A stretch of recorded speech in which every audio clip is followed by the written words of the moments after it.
Hello everyone, நான் உங்கள் AJ. என்ன பார்க்க டாக்டர் சிவகார்த்திகேயன் மாதிரி இருக்கும்.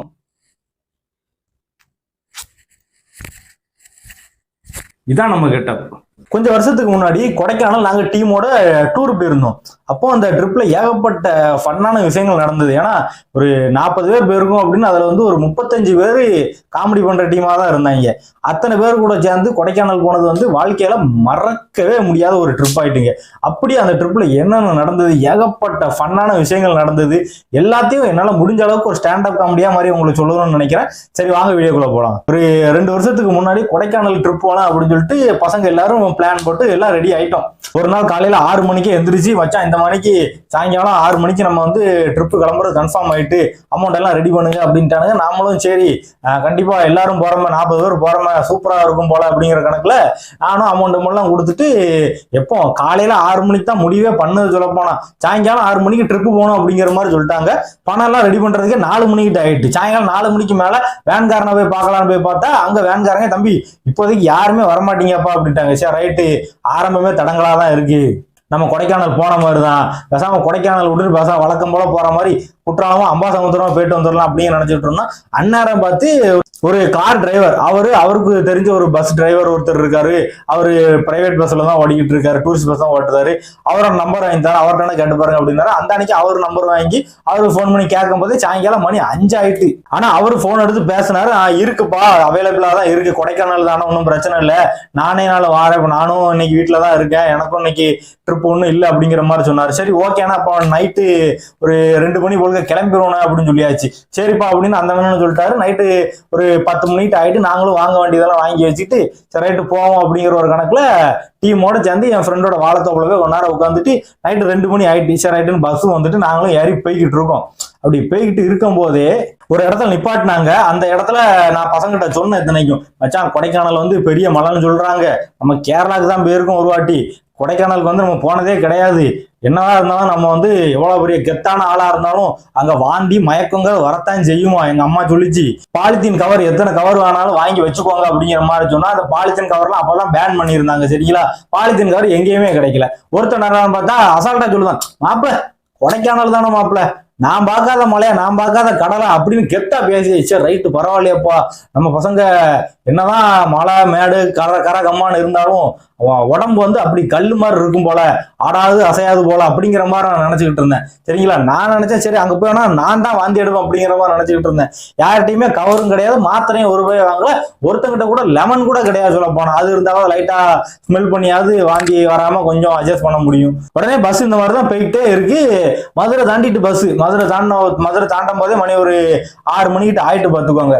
6 மணி ஏன்னா பஸ் வந்து 3:30 4 மணிக்கு மேலதான் எடுத்தாங்க திருநெல்வேலியில இருந்து. திண்டுக்கல் தாண்டி வத்தலகுண்டு போகும்போதே யாரும் ஆட வேண்டாம், எல்லாம் கொஞ்சம் அமைதியாவே இருங்க, இதுக்கு மேல ஹில்ஸ் வரப்போகுது அப்படின்னு டிரைவர் சொல்லிட்டாரு. சரிண்ணா ஓகேன்னா ஆட மாட்டோம் அப்படின்ட்டு அதுலயும் ஒரு குண்டு பைய ஒருத்தன் கிடக்கான். அதான் சிலுக்கு சிலுக்கு சிலுக்கு சிலுக்குன்னு ஆடிக்கிட்டு இருந்தான். மச்சான் வாழ உட்கார்ல, நீ ஒருத்த ஆடினாலே போதும், பஸ் பஞ்சர் ஆனாலும் ஆயிரும், மேல மழை வேற ஏற போதும், நீ ஒருத்த ஆடினாலே வண்டி கவுந்தாலும் கவுந்துரும், பேசாம வந்து உட்காரு அப்படின்னு அவனும் சரி ரைட்டு வச்சா அப்படின்னு வந்து உட்காந்துட்டான். உட்காந்துட்டு கொஞ்சம் தூரம் தாங்க அந்த பஸ் ஹில்ஸ் ஏறி இருக்கு. ஒரு அரை மணி நேரம் கூட ஹில்ஸ் ஏறி இருக்காது பார்த்துக்கோங்க.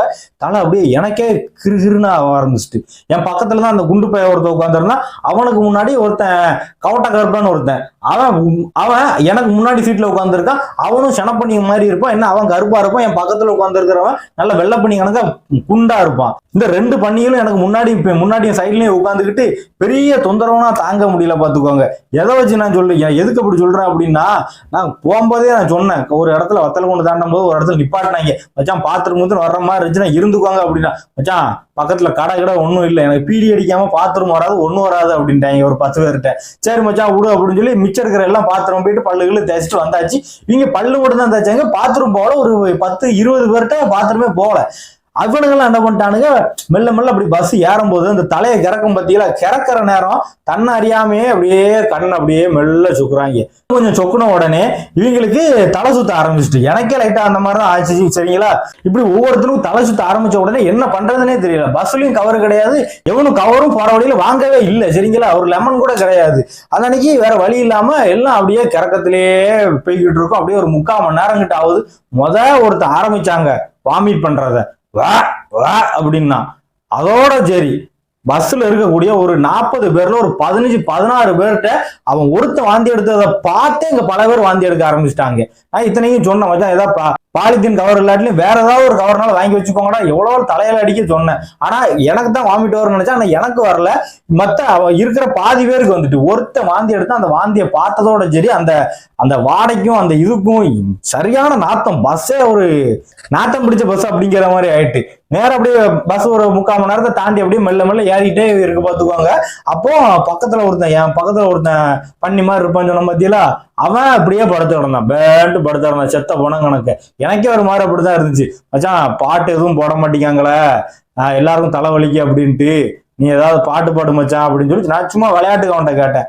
அவன் படுத்துக்கிட்டு கண்ணை மூடி இருக்கான், ஆனா வாய் மட்டும் பேசுது. ஆளு வந்து தூங்கல, ஆனா அவனால முழிக்க முடியல. முழிச்சா அவனுக்கு வந்து தலை சுத்துது. கண்ணை மூடிட்டு இப்படி பேனு இப்படி படுத்து கிடக்கா. ஏதாவது ஒரு பாட்டு பாடணும் கேட்ட உடனே இப்படியே வச்சுக்கிட்டு அப்படின்னா, என்ன மச்சான் ப்ரூ அப்படிங்க கேட்டா, பாட்டுதான் மச்சான், சரி பாடு அப்படின்னு கேட்டா, இன்று நீயாக நாளை நாமாக. ஏண்டா அது ஒரு காதல் பாட்டு, அந்த காதல் பாட்டை இப்படியாடா படிப்ப பரதேசி செனப்பண்ணி பேல அப்படின்னு சொல்லி களத்திலே ஒரு குடுப்பு செவிட்டுலே அதையும் வாங்கிட்டு கண்டுக்கிடாம அவன் மறுபடியும் மச்சான் எனக்கு வந்து கறக்கமாவே இருக்குல்லன்னு சொல்லி மறுபடியும் தூங்கிக்கிட்டே தான் இருந்தான். ஃபர்ஸ்ட் வந்து அந்த மலை ஏறுறப்ப அந்த வத்தல முன்னாடி ஹில்ஸ் ஏறும் போதே ஒரு 10-15 பேருக்கு வாமிட் பண்ணிட்டாங்க. நாங்க ஒரு 10-15 பேருக்கு மேல வாமிட் பண்ணாம தான் இருந்தோம். ஆனா அந்த மலை ஏறி கொஞ்சம் சில்வர் ஃபால்ஸ் கிட்ட வரும்போதே அந்த ஸ்மெல்லும் அந்த கிறக்கமும் ரொம்ப தாங்கலை பார்த்துக்கோங்க. மறுபடியும் ஒருத்தன் வாந்தி எடுக்க ஆரம்பிச்சான். திரும்பி பார்க்க அப்படின்னு பொலக்குன்னு எடுக்கும். அந்த சட்னி சாம்பார்லாம் சேர்ந்து வச்ச மணிக்கு அப்படி பஸ்ஸுக்குள்ள சிந்தி கிடக்கு. ஆடா அசிங்கம் பிடிச்சாங்களா, பஸ்ஸை இப்படி நாசகாடு பண்ணிட்டீங்களாடா, என்ன செய்யன்னு தெரியாம நானும் இன்னொரு பையனும் தான் அந்த பஸ்ஸை ரெடி பண்ணோம். டிரைவர்கிட்ட இல்லைன்னா யாரும் வாமிட்ல எடுக்க மாட்டாங்க அப்படிங்கிற மாதிரி சொல்லிதான் நாங்க கூட்டு போனோம். பார்த்தா இங்க ஒரு 25 பேர்கிட்ட வாந்தி எடுத்தாங்க அதுக்குள்ள சொல்ல போனா. சரி ரைட்டு, நம்ம ஒரு 10-15 பேராவது வாமிட் பண்ணாம இருக்கமா மச்சான், அது வர சந்தோஷம் அப்படின்னு நாங்க நினைச்சுக்கிட்டு இருக்கோம். அப்படியே பஸ் கொஞ்சம் கொஞ்சமா மூவ் ஆகிட்டே போயிட்டே இருக்கு. என் பக்கத்துல உள்ள ஒருத்தன், மச்சான் வயித்த கலக்குது மச்சான், இல்ல மச்சான் வண்டியெல்லாம் நிப்பாட்ட மாட்டாங்க எங்கேயும், அதுவும் ஹில்ஸ் மழை ஏறி பெய்கிட்டு இருக்கும், எங்கேயும் நிப்பாட்ட மாட்டாங்க, நீ பேசாம கடை அப்படின்னு. மச்சான் முடியல மச்சான், பத்தலை கொண்டு தாண்ட போதே வந்துக்கலாம் மச்சான், முடியாது மச்சான் அப்படின்னு அழுவாத குறையா பேசிட்டான். இவன் விட்டா நாசகாடு பண்ணிடுவான் போல அப்படின்னு சொல்லி நினைச்சுக்கிட்டு இருக்கேன். பாம் அடிச்சிட்டாங்க பஸ்ஸுக்குள்ள. எம்மா இருக்கிற அந்த வாமிட்டோட ஸ்மெல்லும் சரி இந்த ஸ்மெல்லும் சேர்ந்து வந்து இருக்கிற எல்லா தலையையும் போட்டு கிறக்கி டிரைவரே போதை ஆயிட்டாரு சொல்ல போனா. அதாவது சரக்கு அந்த மாதிரி போதை கிடையாது, இந்த வாமிட்லயும் இவன் போட்ட பாம்புலையும் சேர்த்து அந்த டிரைவரே ஃபுல் போதை ஆயிட்டாரு.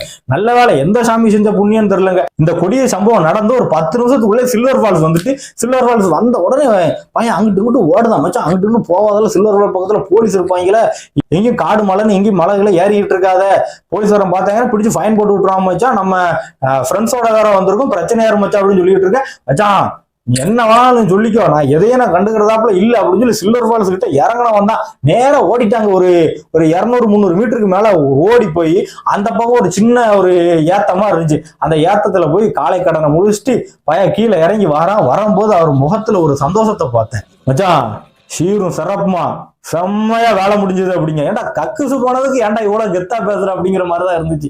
சரி வா மச்சான் அடுத்து நம்ம ட்ரிப்பு போவோம் அப்படிங்க, அதாவது அடுத்த இடத்துக்கு போவோம் அப்படிங்கிற மாதிரி சொன்னா. சரி வா மச்சான் சில்வர் ஃபால்ஸ்ல போய் குளிப்போம் அப்படிங்கிற மாதிரி சொன்னா. மச்சான் இருந்திய கழுவுனியான்னு கேட்டேன். மச்சான் அது ஃபால்ஸான மச்சான், போய் பார்த்துக்கூடும், கூட்டத்தோட கூட்டமா சேர்ந்து நின்றுகிட்டே கழுவிட மாட்டேன் அப்படிங்கிற மாதிரி அசால்ட்டா சொல்லிட்டு இருக்கான் நம்மகிட்ட. சரி ரைட்டு வச்சான் வா அப்படின்னு சொல்லிட்டு அவனையும் கூட்டு போய் சில்வர் ஃபால்ஸ்ல குளிக்க வச்சு டீம்ல இருக்க எல்லாரும் குளிச்சுட்டு அப்படியே ஜாலியா கிளம்புவோம் அப்படின்ட்டு சில்வர் ஃபால்ஸ்ல இருந்து கிளம்பியாச்சு. அப்படியே சில்வர் ஃபால்ஸ்ல இருந்து நேரா வண்டி மேல போக போக போக போக அப்படியே கொஞ்சம் கொஞ்சமா ஒவ்வொருத்தனா அந்த தலைகரங்கிற ஃபீல்ட்ல இருந்து கொஞ்சம் கொஞ்சமா அப்படியே வெளியே வர ஆரம்பிச்சாங்க. அப்போ டிரைவர் என்ன மெனாக்கிட்டு ஒரு பையனை கூப்பிட்டு, தம்பி என்னப்பா இது பஸ்ஸை இப்படி பண்ணிட்டீங்களாப்பா, என்ன எக்ஸ்ட்ரா ஒரு 500 ரூபானாலும் தாரோம், நீ யாரையாவது வச்சு கழுவிடுங்க, இது வந்து எங்களால கழுவே முடியாது சொல்ல போனா, எவனும் சரக்கு அடிச்சான வாந்தி எடுக்கல, எல்லாம் கொடைக்கானல் புதுசு அதனாலதான் வாந்தி எடுத்தாங்க அப்படின்னு சொல்லி சமாதானப்படுத்தினதுக்கு அப்புறம் தான் டிரைவர் என்ன சரிப்பா ஒன்றும் பிரச்சனை இல்லப்பா அப்படின்னு சொன்னாரு. சரி டிரைவர் என்ன ஏதோ என்னதான் இருந்தாலும் தான் ஒரு இடத்துல வேலை செய்யறோம் அப்படின்னா அந்த வேலை செய்யற இடத்துலயும் அந்த வேலை செய்யற அந்த அது பஸ்ஸா இருந்தாலும் சரி எந்த பொருளா இருந்தாலும் சரி அது மேலேயும் ஒரு பயபக்தி இருக்கத்தானே செய்யும். அதனாலதான் அந்த அண்ணன் கேட்டிருக்காரு அப்படின்னு நான் நினைச்சுக்கிட்டு இருந்தேன். பார்த்தா கொடைக்கானல் அங்க மேல போயிட்டு பார்த்துக்கோங்க, கொடைக்கானல் ஊருக்குள்ள போயிட்டு அதுல ஒரு இடத்துல இந்த லேக் பக்கத்துல பஸ்ஸை நிப்பாட்டி போட்டிருக்காங்க.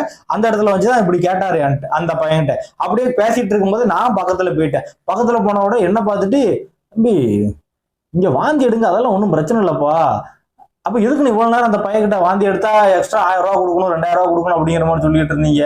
தம்பி இல்லப்பா, அது வந்து ஒரு குவார்டருக்காண்டி தான் அப்படி சொன்னேன் அப்படிங்கிற. ஆட சண்டாள பையல, இது நீ ஏன்ட்ட கேட்டிருந்தா நானே உனக்கு வாங்கி கொடுத்துட்டு போனேன், இதுக்கு கடை பிள்ளை பையங்களை போட்டு மிரட்டிட்டு இருக்கு அப்படிங்கிற மாதிரி கேட்டேன். தம்பி என்னப்பா நாங்கப்பா மிரட்டினேன், குவார்டர் தானப்பா கேட்டேன், ஒரு கட்டிங்காவது வாங்கி கொடுங்கப்பா, பசுக்குள்ள அவ்வளவு பேரும் குடிச்சிட்டு தான் இருக்கீங்க அப்படிங்கிற மாதிரி சொன்னாரு. சரி ரைட்ண்ணே, ஒன்றும் பிரச்சனை இல்லை, நானா குடிக்க மாட்டேன் அப்படிங்கிற கணக்குல எல்லாத்தையும் சொல்லிட்டு அங்க இருந்து அடுத்த இடத்துக்கு போறோம். அடுத்த இடம் எங்க போனோம் அப்படின்னா டால்பின் நோசா இல்ல பைன் ஃபாரஸ்டான்னு தெரியல, ஏதோ ஒரு இடத்துக்கு போனோம் பார்த்துக்கோங்க. அங்க போயிருக்கோம். அங்க போன உடனே பசங்க எல்லாருமே எல்லாம் குஜால் ஆயிட்டாங்க சொல்ல போனா. அது மட்டும் இல்லை, நாங்க காலில இருந்து யாருமே சாப்பிடவே இல்லை. அப்படி சாப்பிடாமலே அந்த அளவுக்கு வாந்தி பார்த்துக்காம சாப்பிடணும் அப்படின்னா கதையே முடிஞ்சிருக்கும், பஸ்ஸே கவுந்து போற நிலைமையா இருக்கும். ஏன்னா டிரைவரே போதையா இருப்பார் அந்த நாத்தத்துல. நல்ல வேலை சாப்பிடல அப்படிங்கிற மாதிரி ஆயிட்டு. உடனே மேல போயாச்சு, அப்படியே டிரைவர் கூட எல்லாம் சேர்ந்து டிரைவர் கேட்டதெல்லாம் வாங்கி கொடுத்துட்டு அப்படியே அங்கிருந்து லேக்குக்கு போய் சரி போட் சவாரி பண்ணுவோம் அப்படின்னு சொல்லிட்டு கொஞ்சம் தூரம் அப்படியே ஒரு 50 ரூபாய் 70 ரூபாய் என்னமோ கேட்டாங்கன்னு நினைக்கிறேன். கம்மியாக தான் இருந்துச்சு. அப்போ நாங்கள் போன டயத்துல வந்து கொடைக்கானல்ல ரொம்ப க்ரௌடு கம்மியாக தான் இருந்துச்சு, டிராஃபிக்கும் ரொம்ப கம்மியாக தான் இருந்துச்சு. அப்போ அந்த போட்டை இப்போ நானும் என் பக்கத்துல இந்த குண்டன் சொன்ன பார்த்தீங்களா, வெள்ளை குண்டன் வேற கவுட்ட கருப்பேன், அவன் முன்னாடி தான் உட்காந்துருந்தான். அவன் வேற போட்ல ஏறிட்டான். நாங்கள் அந்த அன்னைக்கு நானும் அந்த வெள்ளை குண்டனும் சேர்ந்து ஒரு போட்ல ஏறி உட்காருதோம். உட்காந்து கொஞ்சம் தூரம் தாங்க இப்படி இந்த பெடல் வச்சு அழுத்துற மாதிரி இருந்துச்சு பார்த்துக்கோ. கொஞ்ச தூரம் தான் அழுத்தி இருப்போம், போட்டு ஒரு பக்கம் ஆட ஆரம்பிச்சு கிடு கிடு கிடு கிடு கிடு. என்னடான்னு பார்க்க இவன் வயிறு இப்படி ஆட்டிக்கிட்டு இருக்கான். ஏதோ பெல்லி டான்ஸ் மாதிரி, ஏதோ கவர்ச்சி நடிகை மாதிரி இப்படி வயிற்று இப்படி ஆட்டிக்கிட்டு இருக்கான். கேட்டா மாப்பிள்ள ஹேவ் ஃபன் அப்படிங்க. ஹேவ் ஃபன்னா வாயெல்லாம் வந்துரும் பார்த்துக்க, ஹேவ் ஃபன் அப்படி இப்படின்னு சொல்லிட்டு இருக்காத முட்டா பயலா. போட்டு கவுந்துட்டுன்னு எனக்கு நீச்சல் வேற தெரியாது குண்டு பயலா அப்படிங்க. மச்சான் எனக்கும் நீச்சல் தெரியாது, இப்ப ஆட்டுறான் பாரு அப்படின்னு மறுபடியும் இப்படி ஆட்டுறான். ஏன்னா பரதேசி அப்படின்னு சொல்லிட்டு மறுபடியும் அவனுக்கு செவிட்லயே ஒரு குடுப்பு. என்ன மச்சான் அடிச்சிட்ட அப்படிங்க.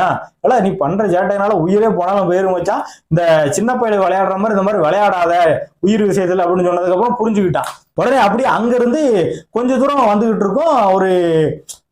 ஒரு பெண்மணி ஒரு குதிரையில ரைடு போய்கிட்டு இருந்தாங்க. நான் நினைச்சேன் அந்த அக்காவோட குதிரை தான் போல, அவங்க தான் வீட்டுக்கு போய்கிட்டு இருக்காங்க போல அப்படிங்கிற மாதிரி நினைச்சேன். ஆனா அது வந்து ஏதோ அமௌண்ட் கொடுத்தா ஒரு 150 ரூபாயோ 200 ரூபாய் என்னமோ கொடுத்தா அந்த குதிரையை வச்சு ஒரு குறிப்பிட்ட தூரம் வரைக்கும் கூட்டு வராங்க. சரிங்களா?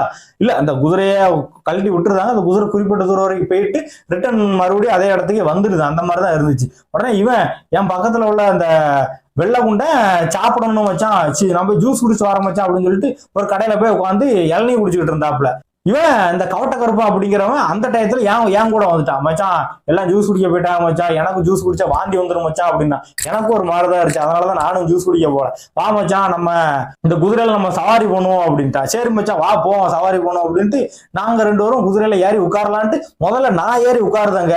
அவர் யாருக்குன்னே சொன்னாரா தானே, தம்பி 2 பேரும் கூடாதுப்பா, அதுவும் இவன் ஹெவி வெயிட் 200 கிலோ இருப்பான் போல, இவனையும் சேர்த்துனா நீங்க வந்து ஒரு 250 கிலோ வந்துருவீங்க, வேண்டாம் குதிரை ஏறக்கூடாது அப்படின்னா. இல்லைண்ணே தனியா போற மாறு இருக்குன்னா அவனும் வந்தா கொஞ்சம் பெஸ்டா இருக்கணும் அப்படின்னு சொன்னேன். சரி ரைட்டுப்பா கொஞ்சம் இப்ப ட்ரை வேணா பண்ணி பாருங்க அப்படின்னா. அந்த குதிரை நல்லா குழுகுழுன்னு தான் இருந்துச்சு. நான் முதல்ல ஏறி உட்காருதான், கவட்ட கருப்பனும் பின்னாடியே ஏறி உட்காரலாம் அப்படின்னு சொல்லிட்டு கொஞ்சம் இப்படி ஜம்ப் பண்றான் பாத்துக்கணும். அவனால ஜம்ப் பண்ண முடியல. அந்த அண்ணன் சரிப்பா நான் தூக்கி விடுதேன் அப்படின்ட்டு பக்கத்துல பழக்கடையில இருந்து ஒரு 2-3 பேரை கூப்பிட்டு அவனை மொத்தமா தூக்கி அந்த குதிரையில இப்படி தூக்கி வைக்கலான்ட்டு போறாங்க. குதிரை ஒரிஜான் விளங்கிட்டு நான் உட்காந்துக்கிட்டு இருக்கேன். என்ன வச்சுட்டு குதிரை மூவ் ஆக ஆரம்பிச்சுட்டு இவன் அப்படியே தூக்குனவங்க அப்படியே தலையில போட்டாங்க, வெயிட்டு தாங்க முடியாம. தலைவனுக்கு பின்னாடி வசமா ஒரு காயமா போயிட்டு. ஏடா கவட்ட கருப்பா நான் எவ்வளவோ சொன்னேன் கேட்டையா நீ அப்படிங்கிற மாதிரிதான் இருந்துச்சு நடந்த சம்பவத்தை பார்க்கும்போது. உடனே அவன் கவட்ட கருப்பட்ட பேசிட்டு அப்படியே நாங்க 2 பேரும் போய் ஒரு கடையில போய் டீ அடிக்கலாம் அப்படிங்கிற ஒரு கணக்குல ஒரு கடையில போய் உட்காந்து டீ அடிச்சுக்கிட்டு இருந்தோம். டீ அடிச்சதுக்கு அப்புறம் அப்படியே டால்பின் நோஸுக்கு போகணும் அப்படிங்கிற மாதிரி சொல்லிட்டாங்க. அப்படியே குணா கோவைக்கும் போயிட்டு வரும் அப்படின்ட்டாங்க. நேரா குணா கோவைக்கு வண்டி விட்டதோட சரிங்க, எனக்கு அதே இடத்துல வச்சு தலை அப்படியே கிரு கிரு கிரு கிரு கிரு கிருன்னு ஆயிட்டு. அதை எப்படி நான் சொல்லனே தெரியல. ஒரு 10 பியர் அடிச்சிருந்தா இப்படி இருக்கும். அந்த மாதிரி கிரு கிருன்னு எனக்கு ஆக்கி விட்டு என்னால எந்திரிக்கவே முடியல. கண்ணை திறந்தா வாமிட் பண்ணிடும் அப்படிங்கிற மாதிரி நிலைமையாயிட்டு பார்த்துக்கோங்க எனக்கு. இதுல இவன் கவட்ட கருப்பன் வேற காலையில கக்குசு போவாத பையன் முன்னாடி உட்காந்துக்கிட்டு இவனும் மறுபடியும் ஒரு பாம்பை போட்டு விட்டான். ஏன்டா பக்கத்துலதான் ஒருத்தன் ஒரு 2 மணி நேரத்துக்கு முன்னாடி பாம்பை போட்டு பஸ்ஸையே கவுத்து விட பார்த்தான், டிரைவரையும் போதையாக்கி அப்படின்னு பார்த்தா இப்ப இவன் போட்டு விட்டான் குணா கோவை போற வழியில. ஏன்டா குணா கோகைக்கு உயிரோட போகணுமா வேண்டாமாடா அப்படிங்கிற மாதிரி எனக்கு என்ன சொல்லனே எனக்கு தெரியலங்க. மூக்க மூணா அந்த காத்து போகாம இன்னும் வாந்தி வெளிவர்ற மாதிரி இருக்கு. மூக்க திறந்தா முன்னாடி இருக்கிற அந்த கவட்டக்காரப்ப இவன் போட்ட பாம்போட வாட நாத்தம் தாங்க முடிய மாட்டேங்கி. நான் என்னதான் செய்ய அப்படிங்கிற மாதிரி ஆயிட்டு. சரின்ட்டு ஒரு இடத்துல போய்கிட்டு இருக்கும்போது ஒரு இடத்துல இந்த கவட்டக்காரப்பம் தான் ஒரு சாக்லேட் ஒன்று வாங்கி கொடுத்த உடனே நான் அது கொஞ்சம் போல சாப்பிட்ட உடனே எனக்கு கொஞ்சம் தலை இந்த கிருகிருன்னு இருக்கிறது கொஞ்சம் குறைஞ்சதுக்கு அப்புறம் நேரம் குணா கோகை நோக்கி வண்டி போய்கிட்டு இருக்கு. திடீர்னு ஒரு கார்காரன் ஒருத்தன் குறுக்க வந்துட்டு எங்க பஸ் டிரைவர் அதுக்கு முன்னாடியே 2 வாட்டி தான் கொடைக்கானல் போயிருக்காரு போல. மொத்தத்திலே ஒரு 4 வாட்டி என்னமோ தான் ஹில்ஸ்ல ஓட்டி இருப்பாரு. அதுக்கு முன்னாடி அவர் வந்து ஓட்டவே இல்லை போல. இவர் என்ன பண்ணிட்டாரு, பொசுக்கள் வண்டியை திருப்பிட்டாரு. குணா கோகை போற வழியில கொஞ்சம் ஒரு முன்னாடி இப்படி போய் ஒரு இடத்துல சின்னதா ரைட் திரும்பவும் பார்த்துக்கோங்க.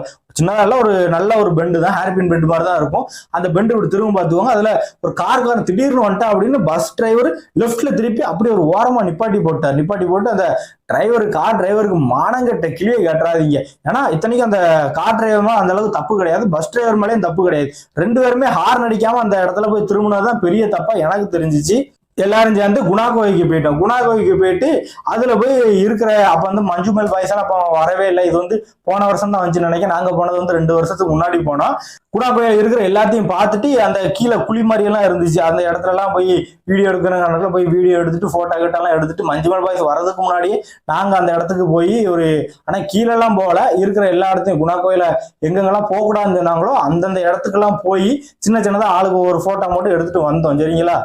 அப்படி ஒரு இடத்துல போட்டோ எடுத்துட்டு மேல வரும்போது ஒரு இடத்துல மரத்தோட வேர் வந்து படர்ந்து இருந்துச்சு. அந்த குணா கோயில தான் எல்லா பக்கம் பெருசா படர்ந்து பயங்கரமா கிடந்துச்சு. அந்த போட்டோ எடுத்து உங்களுக்கு சைட்ல நான் காட்டுறேன்.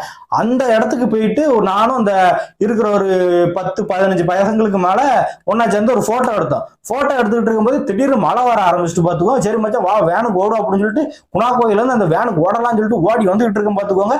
எனக்கு கால் வலிக்கு லெஃப்ட் கால் ரைட் வாங்கிட்டு லைட்டா திரும்பிட்டு ஒரு இலையில காலை வச்சா எனக்கு காலும் ஸ்லிப் ஆயிட்டு எனக்கு முட்டில் லைட்டா அடி ஆயிட்டு. ஏன்னா அந்த இடத்துல வந்து பயங்கரமா வலிக்கிச்சு பாத்துக்கோங்க. நமக்கே வலிக்கிட்டா அப்ப இவனுக்கு என்னடா பண்ணிக்கிட்டு இருக்கான்னு சொல்லி பார்த்தா அந்த மலையில ஓடி வராம 2 பேரும் 100 கிலோக்கு மேல இருக்கிறதுனால ஆடி அசைஞ்சு வராங்க.